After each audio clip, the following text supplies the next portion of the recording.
जय हिंद बच्चों, welcome back to CBS योद्धा। आज से हम लोग क्लास 10th एसएसटी का ज्योग्राफी शुरू कर रहे हैं। फर्स्ट चैप्टर है रिसोर्स एंड डेवलपमेंट। बहुत इंपॉर्टेंट चैप्टर है, बिना देर के शुरू करते हैं।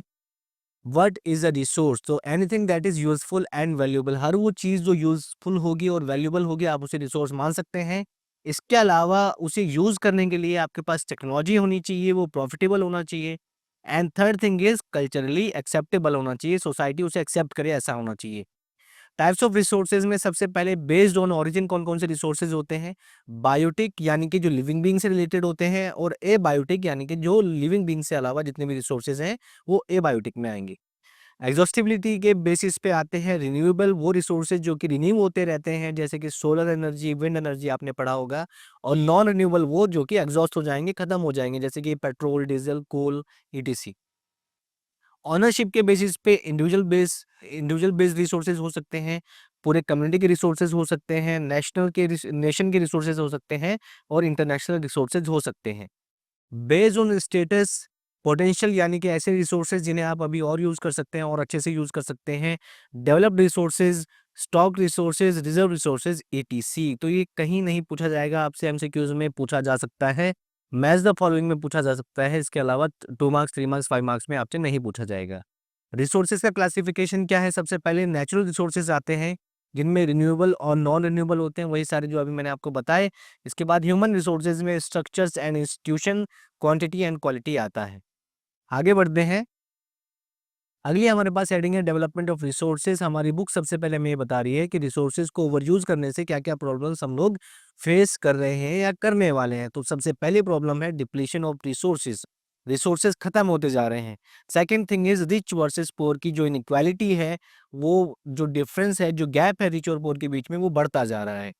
एनवायरमेंटल क्राइसिस, एनवायरमेंट को नुकसान हो रहा है, ग्लोबल वार्मिंग हो रही है, पोल्यूशन, लैंड डिग्रेडेशन, की सारी चीजें हमें रिसोर्सेज के ओवरयूज की वजह से फेस करनी पड़ रही हैं। इसीलिए हमें जरूरत है रिसोर्स प्लानिंग की। Why needed? Because uneven distribution. India में कहीं पे आपको रिसोर्सेज बहुत ज्यादा देखने को मिलेंगे, कुछ एरियाज ऐसे हैं जहाँ पे रिसोर्सेज बहुत ज्यादा हैं लेकिन फिर भी वो बैकवर्ड हैं। जैसे कि आप बात करेंगे झारखंड, छत्तीसगढ़ और एमपी की, तो ये मिनरल्स में रिच हैं, कोल डिपॉजिट्स में रिच हैं, लेकिन इकोनॉमिकली आज भी बैकवर्ड हैं। अरुणाचल प्रदेश के पास वाटर रिसोर्सेज हैं, बहुत अच्छे खासे वाटर रिसोर्सेज हैं, लेकिन इंफ्रास्ट्रक्चर आज भी इसके पास नहीं है। राजस्थान के पास बहुत ज़्यादा अपॉर्चुनिटीज़ है सोलर एनर्जी बनाने की, विंड एनर्जी बनाने की, लेकिन वाटर रिसोर्सेज नहीं है। लद्दाख, जिसे हम कोल्ड डेजर्ट बोलते हैं, कल्चरली रिच है, लेकिन वाटर, इंफ्रास्ट्रक्चर, वाइटल मिनरल्स में बहुत पीछे है। इसीलिए ज़रूरत है बैलेंस रिसोर्स प्लानिंग की, नेशनल लेवल पे, स्टेट लेवल पे और लोकल लेवल पे। आगे बढ़ते हैं। तो रिसोर्स प्लानिंग में क्या-क्या स्टेप्स आप फॉलो करेंगे, ये बहुत इंपॉर्टेंट है, 3 मार्क्स में आपसे पूछा जाएगा। ठीक है, क्या-क्या स्टेप्स होते हैं रिसोर्स प्लानिंग के? तो सबसे पहला जो स्टेप आता है वो है identification and inventory of resources. सबसे पहले आप रिसोर्स को आइडेंटिफाई करेंगे और उसकी इन्वेंटरी तैयार करेंगे, कहाँ-कहाँ है और किस वॉल्यूम में है। सेकंड स्टेप आता है प्लानिंग स्ट्रक्चर। इसके लिए आपके पास टेक्नोलॉजी होनी चाहिए, उस रिसोर्स को यूज करने के लिए स्किल्स होनी चाहिए और इंस्टीट्यूशंस भी होनी चाहिए जो इस रिसोर्स को यूटिलाइज करेंगे। इसके अलावा थर्ड आपके पास आ जाता है, थर्ड स्टेप है match this planning with national plans. आप ही जो प्लान कर रहे हैं रिसोर्स को यूज करने का, इससे नेशन को नुकसान नहीं होना चाहिए, ये नेशनल पॉलिसीज के साथ अलाइंड हो, नेशनल पॉलिसीज को सपोर्ट करे। ठीक है। अगली हमारे पास हेडिंग आती है conservation of resources. Gandhi ji ने कहा था there is enough for everybody's need and not for anybody's greed. India में जितने रिसोर्सेज हैं उससे सबकी जरूरत पूरी हो सकती है, लेकिन सबका लालच पूरा नहीं हो सकता। ठीक है, महात्मा गांधी का ये मानना था, ये जो लालच है, सेल्फिशनेस है और जो मॉडर्न टेक्नोलॉजी है, इसी की वजह से रिसोर्सेज खत्म होते जा रहे हैं। उन्होंने कहा था कि मास प्रोडक्शन को रोकना चाहिए, लेकिन प्रोडक्शन बाय मासेस यानी कि एम्प्लॉयमेंट लोगों को मिलना चाहिए। ठीक है, आगे बढ़ते हैं। अगली हमारे पास हेडिंग आती है लैंड रिसोर्सेज। इंडिया में आपको mountains, plateaus, plains and islands देखने को मिलेंगे। 43% लैंड पे प्लेन्स एरियाज आपको देखने को मिलते हैं, जो कि एग्रीकल्चर के लिए, इंडस्ट्रीज के लिए बहुत ज्यादा जरूरी हैं। 30% लैंड पे माउंटेन्स खड़े हुए नजर आते हैं, जो कि कंटिन्यूस फ्लो ऑफ रिवर्स के लिए बहुत ज्यादा जरूरी है। रिवर्स में पानी बना रहे उसके लिए बहुत ज्यादा जरूरी है, टूरिज्म के लिए बहुत इंपॉर्टेंट है और इकोलॉजी मेंटेन करने के लिए बहुत जरूरी है। 27% लैंड पे प्लेट्यूज नजर आते हैं, जो कि मिनरल्स के लिए जरूरी हैं, फॉसिल फ्यूल्स आपको यहाँ से मिलते हैं और फॉरेस्ट के लिए भी बहुत ज्यादा इंपॉर्टेंट है। आगे बढ़ते हैं। अब इतना ज़्यादा हमारे पास लैंड है, हमने देखा हमारे पास माउंटेन्स है, प्लेट्यूज़ है, प्लेन्स हैं। इन्हें यूज़ करने के लिए कौन-कौन सी कैटेगरीज़ में हमने इन्हें डिवाइड कर रखा है। तो सबसे पहले हमारे पास जो लैंड यूज़ की कैटेगरी आती है वो है फॉरेस्ट। सेकंड हमारे पास जो कैटेगरी है वो है land not available for cultivation. Cultivation के अलावा क्या-क्या कैटेगरीज़ में हमारे पास जो लैंड है वो है, एक तो है बैरन एंड वेस्टलैंड जो कि आप कहीं यूज़ नहीं कर रहे हैं, बैरन लैंड है पूरा का पूरा, यहाँ पे आप इस इमेज में देख सकते हैं। इसके अलावा land put to non agricultural uses, agriculture के अलावा आप कहाँ-कहाँ ज़मीन को यूज़ कर रहे हैं, building, roads, factories etc. Third हमारे पास कैटेगरी आती है अदर अनकल्टिवेटेड लैंड, ठीक है? कल्टीवेशन के अलावा और कौन-कौन सी कैटेगरीज़ हैं? Permanent pastures and grazing land, ऐसे लैंड जहाँ पे आपको चारागाहें देखने को मिलती है, जहाँ पे जानवर चरते हैं, ठीक है? इसके अलावा land under miscellaneous tree crops groves, बाग बगीचों की जो ज़मीन है वो इसमें आती है, लेकिन आप इसमें नेट सोन एरिया यानी कि खेती वाली ज़मीन इंक्लूड नहीं करते, कैलकुलेट नहीं करते। इसी में हमारे पास अगली कैटेगरी है कल्चरेबल वेस्टलैंड, ऐसी ज़मीन, ऐसा लैंड जो आपने 5 साल से ज़्यादा के लिए खाली छोड़ दिया, अनकल्टिवेटेड छोड़ दिया, आप उसे क्या कहेंगे? Culturable wasteland. इसके बाद हमारे पास फोर्थ कैटेगरी है फैलो लैंड्स की। सबसे पहले आता है करंट फैलो, ऐसा लैंड जो आपने 1 साल या उससे कम के लिए अनकल्टिवेटेड छोड़ा हुआ है। अदर देन करंट फैलो, 1 साल से 5 साल के बीच के लिए आपने उसे फैलो छोड़ा हुआ है, खाली छोड़ा हुआ है, अनकल्टिवेटेड छोड़ा हुआ है, वो यहाँ पे आएगा। फिफ्थ हमारे पास कैटेगरी है नेट सोन एरिया, ऐसा लैंड जिस पे खेती की जा रही है, जिस पे क्रॉप्स उगाई जा रही हैं at least once in a year, उसे आप कहाँ पे कैलकुलेट करेंगे? नेट सोन एरिया में कैलकुलेट करेंगे। ग्रॉस क्रॉप एरिया क्या है?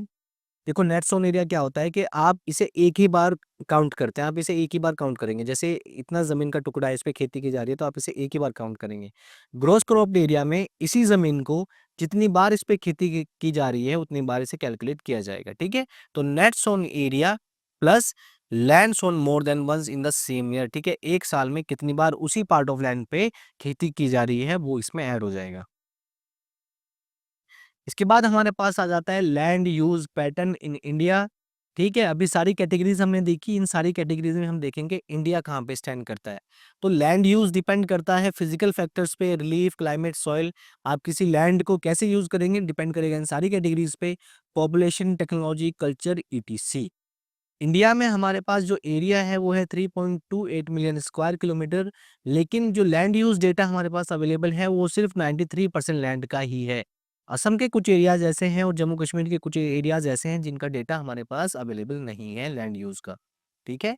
अब लैंड यूज़ कैटेगरीज़ से ये जो हमारे पास जो डेटा अवेलेबल है इसके हिसाब से हमें क्या पता चलता है, ठीक है? सबसे पहले हमें ये पता चलता है कि जो परमानेंट पास्चर्स हैं वो डिक्रीज़ हो रहे हैं, यानी कि जो चारागाहें हैं जहाँ पे लोग अपनी गाय-भैंसे चराते थे, भेड़ बकरियाँ चराते थे, वो जगह कम होती जा रही है। क्यों कम होती जा रही है?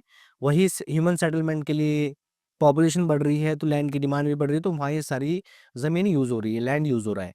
Large share of land is of poor quality और कॉस्टली टू कल्टीवेट, जो हमारे पास जो ज़मीन है ज़्यादातर हिस्सा उसका पुअर क्वालिटी का है, ठीक है? आप बहुत अच्छी क्वालिटी का नहीं है, अगर आप उस पे कल्टीवेशन करेंगे तो आपको बहुत महँगा पड़ेगा, ठीक है? नेट सोन एरिया ऐसा एरिया जहाँ पे खेती की जा रही है, ये अलग-अलग स्टेट में वेरी करता है। पंजाब और हरियाणा में 80% एरिया है नेट सोन एरिया, बाकी इन सारे स्टेट्स में 10% से भी कम नेट सोन एरिया देखने को मिलता है। इंडिया की फॉरेस्ट पॉलिसी के हिसाब से, ठीक है? 33% लैंड पर फॉरेस्ट नज़र आना चाहिए, लेकिन हमारा फॉरेस्ट कवर इससे बहुत कम है। 1952 में डिसाइड किया गया था कि एटलीस्ट 33% होना चाहिए, लेकिन अभी करंट सिनेरियो में बहुत कम है। ठीक है? कितना है अभी हमारे पास आप यहाँ पे देख सकते हैं 23.41%। ठीक है? ये 2019-20 का डेटा है। इसके अलावा कुछ लैंड ऐसे हैं जो वेस्टलैंड कहलाते हैं, जैसे कि रॉकी एरिड डेजर्ट एरिया, जिन्हें आप यूज़ नहीं कर सकते, ना तो वहाँ पे सेटलमेंट हो सकती है, ना वहाँ पॉपुलेशन रह सकती है, ना वहाँ एग्रीकल्चर हो सकता है, कुछ नहीं हो सकता। कुछ एरियाज़ ऐसे हैं जो नॉन एग्रीकल्चर यूजेस के लिए काम में आ रहे हैं, जैसे कि ह्यूमन सेटलमेंट है, रोड है, रेलवेज़, इंडस्ट्रीज़ ईटीसी। लैंड जो है कंटीन्यूअसली डिग्रेड होता जा रहा है, और ऐसा क्यों है? क्योंकि हम लोग इसे बहुत केयरलेसली यूज़ कर रहे हैं और कंटीन्यूअस यूज़ कर रहे हैं, रेस्ट का मौका ही नहीं दे रहे हैं लैंड को। अगली हमारे पास हेडिंग आती है लैंड डिग्रेडेशन। सबसे पहले इसने हमें बताया कि human activities, deforestation, overgrazing, mining, quarrying, इन सब की वजह से लैंड डिग्रेड हो रहा है। ठीक है? माइनिंग की वजह से लैंड डिग्रेडेशन आपको कहाँ-कहाँ देखने को मिलता है? Jharkhand, Chhattisgarh, MP and Orissa. Over grazing की वजह से गुजरात, राजस्थान, एमपी एंड महाराष्ट्र, यहाँ पे आपको लैंड डिग्रेडेशन देखने को मिल रही है। यहाँ पे आपको चरवाहे देखने को मिलेंगे, ट्राइब्स देखने को मिलेंगी। इसके अलावा ओवर इरिगेशन की वजह से पंजाब, हरियाणा, यूपी में आपको लैंड डिग्रेड होते हुए नजर आएगा। वहाँ पे क्योंकि बहुत ज़्यादा ओवरली वो इरिगेट करते हैं, तो वहाँ पे वाटर लॉगिंग जैसी प्रॉब्लम सामने आ रही है। सॉइल में सैलिनिटी बढ़ती जा रही है, जिसकी वजह से सॉइल की क्वालिटी कम होती जा रही है, तो लैंड डिग्रेड होता जा रहा है। अब आप कैसे बचाएंगे लैंड को? तो सबसे पहले वही हम लोग क्लास 6 से पढ़ते हुए आ रहे हैं, एफॉरेस्टेशन यानी कि जंगल लगाएंगे, पेड़ पौधे लगाएंगे, प्रॉपर ग्रेजिंग मैनेजमेंट, ठीक है। जो आपके कैटल जो चर रहे हैं उन्हें आप थोड़ा सा कंट्रोल वे में चराएंगे, ठीक। एरिड एरियाज में शेल्टर बेल्ट्स की हेल्प से ओवर ग्रेजिंग को कंट्रोल करके, ठीक है, आप इन सारी चीज़ों की हेल्प से लैंड को कंजर्व कर सकते हैं, बचा सकते हैं। इसके अलावा इंडस्ट्रियल एरियाज में या अर्बन एरियाज में आप वेस्ट लैंड को मैनेज करके, माइनिंग को रेगुलेट करके, और जो इंडस्ट्रीज से जो वेस्ट निकल रहा है उसे साफ करके, ठीक है, उसे ट्रीट करके लैंड और वाटर को डिग्रेड होने से बचा सकते हैं। अगली हमारे पास जो हेडिंग है इस चैप्टर की, मोस्ट इंपॉर्टेंट हेडिंग है सॉइल एज अ रिसोर्स। जो क्वेश्चन बनते हैं यहीं से बनते हैं सबसे ज़्यादा। इसमें आपसे क्या-क्या पूछा जाएगा? सबसे पहले एमसीक्यूज़ में पूछा जाता है, और किस तरीके से पूछा जाएगा, कोई सॉइल है उसकी आपको क्वालिटीज़ बता दी जाएँगी कि उसमें ये क्वालिटी है, और आपको कहा जाएगा इस सॉइल को आइडेंटिफाई करो, ठीक है? इसके अलावा अ 2 marks question, 3 marks question, 5 marks question में भी एक ये पूछा जाएँगी सॉइल। तो सबसे पहले सॉइल फॉर्मेशन के लिए कौन-कौन से फैक्टर्स होते हैं? Relief, parent rock, climate, vegetation, living organisms and time. Natural forces कौन-कौन से होते हैं सॉइल फॉर्मेशन के लिए हेल्पफुल? जैसे कि टेम्परेचर है, water, wind, glacier, decomposers etc, इनसे भी हेल्प मिलती है सॉइल को फॉर्म होने में। इसके अलावा ये क्या हमारी बुक हमसे कह रही है कि सॉइल में आपको ऑर्गेनिक मैटर भी नज़र आते हैं, जैसे कि ह्यूमस है, और इनऑर्गेनिक मैटर्स भी नज़र आते हैं, मटेरियल्स भी नज़र आते हैं, ठीक है? तो सबसे पहले और सबसे इम्पोर्टेंट जो हमारे पास सॉइल हम डिस्कस करेंगे वो है एलुवियल सॉइल।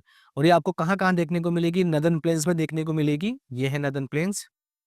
यहाँ देखने को मिलेगी, जो कि इंडस, गंगा और ब्रह्मपुत्र रिवर्स की हेल्प से बने हैं।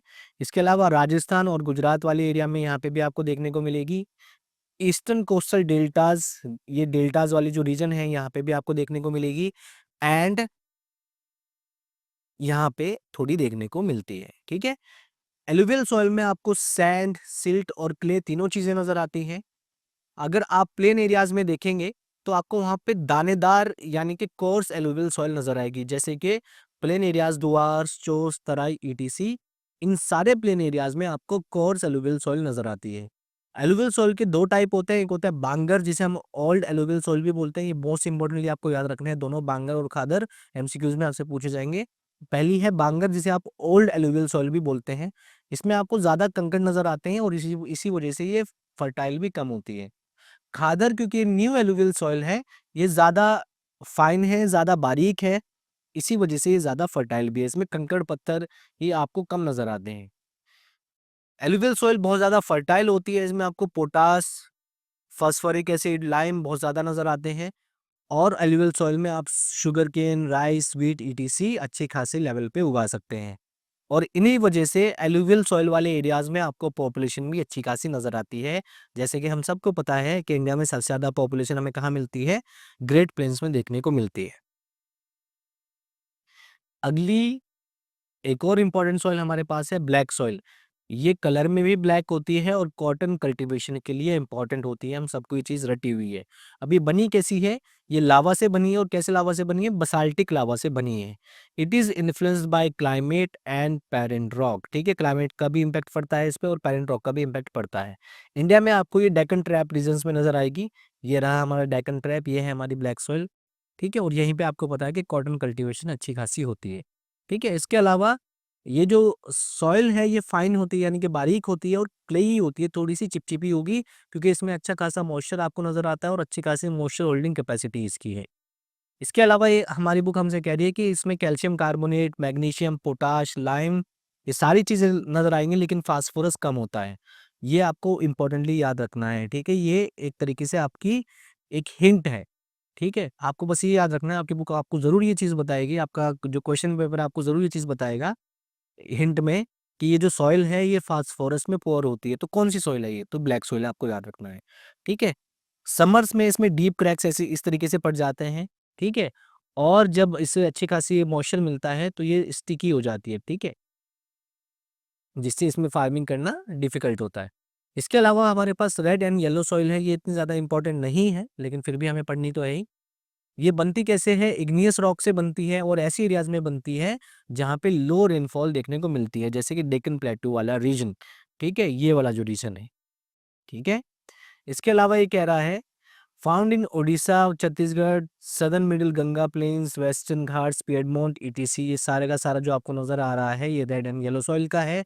अब इसमें जो आपसे क्वेश्चन पूछ सकता है बस वो ये है कि ये जो सॉइल है इसका रेड कलर क्यों होता है? ये है ड्यू टू आयरन, क्योंकि इसमें आयरन है, अच्छा खासा आयरन है, इस वजह से इसका जो कलर है रेड होता है। लेकिन जब इस आयरन वाली सॉइल को, रेड सॉइल को पानी मिलता है, जब इसे मॉइस्चर मिलता है तो इसका कलर कैसा हो जाता है? येलो हो जाता है, ये आपको याद रखना है। लेटेराइट सॉइल अगेन बहुत इंपॉर्टेंट है हमारे लिए। तो ये बनती कहाँ-कहाँ है? सबसे पहले ये ट्रॉपिकल, सब ट्रॉपिकल क्लाइमेट्स में बनेगी, ठीक है? जो हमारा जो ट्रॉपिक ऑफ कैंसर है उससे ऊपर वाला जो एरिया है और उससे जो नीचे वाला एरिया वहाँ पे ये देखने को मिलेगी। और वेट और ड्राई रीजन्स की वजह से अल्टरनेट जो वेट वेट और ड्राई रीजन्स हैं जहाँ पे, जैसे अगर आप देखें नॉर्थ इंडिया की बात करें तो वहाँ पे बहुत ज़्यादा बारिश भी होती है और बहुत ज़्यादा सूखा भी पड़ता है, तो ऐसे एरियाज़ में आपको देखने को मिलेगी। अब लैटेराइट सॉइल बनती कैसे है? जब बहुत ज़्यादा बारिश होती है तो उसकी वजह से लीचिंग होती है, तब जाके लैटेराइट सॉइल फॉर्म होती है और ये आपको मेनली कहाँ-कहाँ मिलेगी? साउथ इंडिया में मिलेगी, वेस्टर्न घाट में मिलेगी, ओडिशा में मिलेगी, वेस्ट बंगाल और नॉर्थ ईस्ट में मिलेगी, ठीक है? ये डीप होती है, एसिडिक होती है और न्यूट्रिएंट में पोर होती है, ठीक है? बहुत ज़्यादा न्यूट्रिशन आपको इसमें देखने को नहीं मिलेंगे।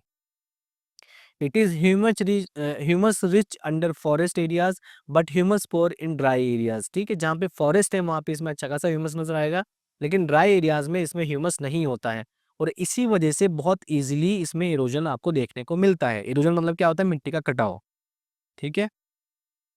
लेकिन अगर आप इसे ढंग से कंज़र्व करेंगे, तो आप इस पे टी और कॉफ़ी कल्टीवेट कर सकते हैं।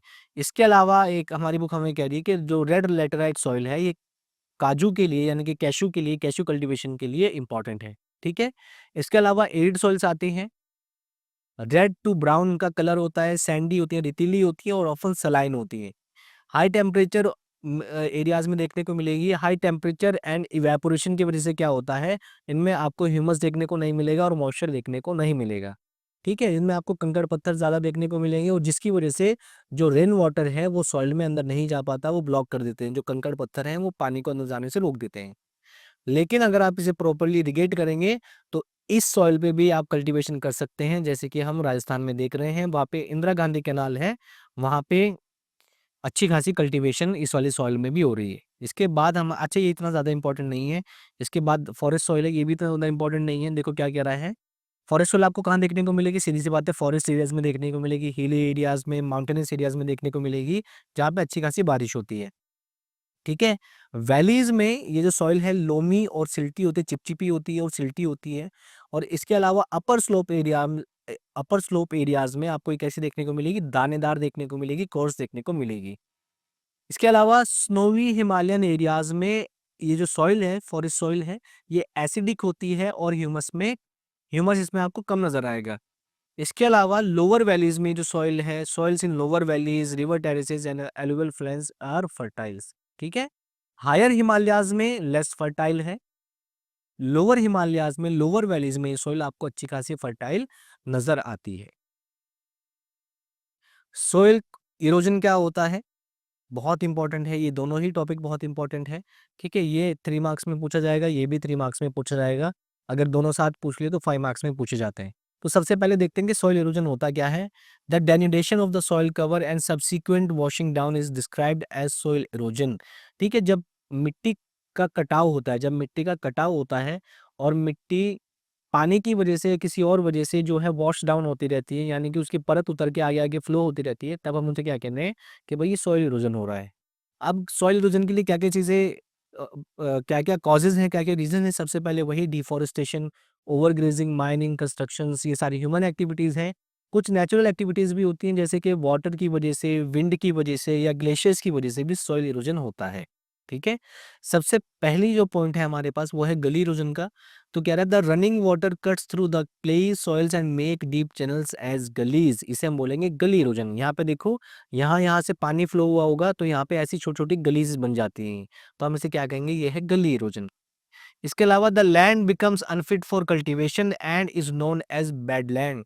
ठीक है, जब लैंड अनफिट हो जाएगा, मतलब आप उसे कल्टीवेट नहीं कर पाएंगे, तो उसे आप क्या बोलेंगे, बैड लैंड बोलेंगे। ठीक है, और इसी बैड लैंड को चंबल एरियाज में क्या बोला जाता है, रवाइंस बोला जाता है। इसके अलावा शीट इरोजन क्या होता है, sheet erosion occurs when water flows over a slope and washes away the top soil। देखो ऐसा होता है जैसे अगर ये हल्का स्लोप है और यहाँ पे मिट्टी है, ठीक है, और यहाँ से अगर पानी नीचे की तरफ फ्लो होने लगे तो वो ऊपर से पूरी की पूरी एक मिट्टी की परत नीचे अपने साथ लेके जाने लगता है। इसे हम बोलते हैं, मतलब एक पूरी की पूरी शीट नीचे आने लगती है, इसे हम क्या बोलेंगे, इसे बोलते हैं हम शीट इरोजन। विंड की वजह से भी इरोजन होता है। Wind blows loose soil off flat और sloping land known as wind erosion. ठीक है, विंड की वजह से जो लूज सॉइल है, जो ढीली मिट्टी है, वो भी इरोड होती है। ठीक है, तो ये होता है विंड इरोजन।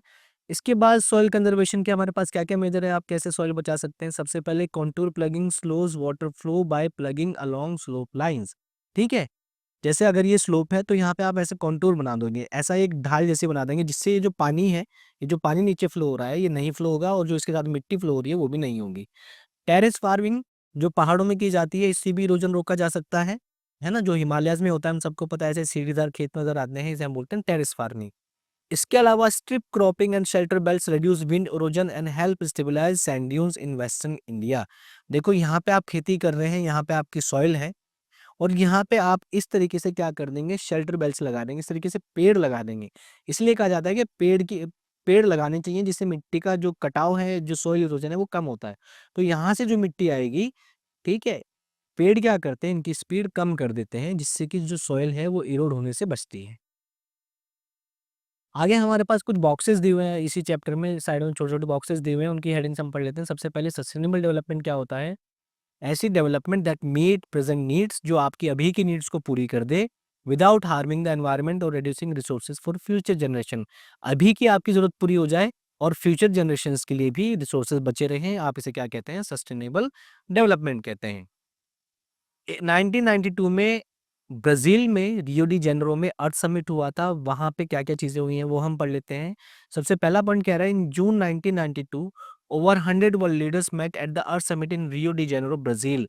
100 से ज्यादा कंट्रीज यहाँ पे मिली थी 1992 में। अब यहाँ पे हुआ क्या, इस समिट का मतलब क्या था, इस कॉन्फ्रेंस का मतलब क्या था, गोल क्या था, on environmental protection and socio economic development. ठीक है, एनवायरमेंट को प्रोटेक्ट करना है, सोसाइटी को और इकोनॉमी को डेवलप करना है, लेकिन साथ साथ एनवायरमेंट को भी नुकसान नहीं पहुंचना चाहिए, वही मतलब सस्टेनेबल डेवलपमेंट।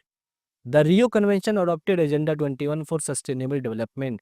यहाँ पे इस मीटिंग में ये कहा गया कि हर एक कंट्री अपने लिए एक एजेंडा 21 बनाएगी। अब एजेंडा 21 क्या है वो यहाँ पे हम समझेंगे। ये कहाँ पे साइन हुआ था, वही रियो समिट में साइन हुआ था। ठीक है, इसका एम क्या है, global sustainable development through international cooperation. Global level पे हम सस्टेनेबल डेवलपमेंट करेंगे, यानी कि रिसोर्सेज को भी यूज करेंगे, लेकिन साथ साथ अर्थ को नुकसान भी नहीं पहुंचाएंगे। ठीक है, अब इसका फोकस क्या है, टैकलिंग एनवायरमेंटल डैमेज, एनवायरमेंट को नुकसान होने से बचाना है, पॉवर्टी को कम करना है, डिसीजेस को कम करना है। और यहाँ पे एक बात ये कही गई थी कि लोकल गवर्नमेंट्स, ठीक है, लोकल लेवल तक भी सबके अपने अपने एजेंडा 21 होने चाहिए। ठीक है, चाहे वो नेशनल गवर्नमेंट है, चाहे वो स्टेट गवर्नमेंट है, चाहे वो लोकल गवर्नमेंट है, हर एक गवर्नमेंट के पास अपना एजेंडा 21 होना चाहिए। यानी कि 21 ऐसे गोल्स होने चाहिए जो वो हर 5 साल के लिए प्लान करे, या हर 2 साल के लिए, या 1 साल के लिए प्लान करे, जो वो इम्प्रूव करने वाले हैं। तो ये हमारा चैप्टर यहाँ पे खत्म हो जाता है। थोड़ा सा लेंथी चैप्टर था, इसलिए टाइम लग गया। अगर आपको ये वीडियो अच्छी लगी है तो आप इसे लाइक कर सकते हो और हमारे चैनल को सब्सक्राइब करें। मिलते हैं जल्दी नेक्स्ट वीडियो में, तब तक के लिए जय Hind and all the best for your board exams.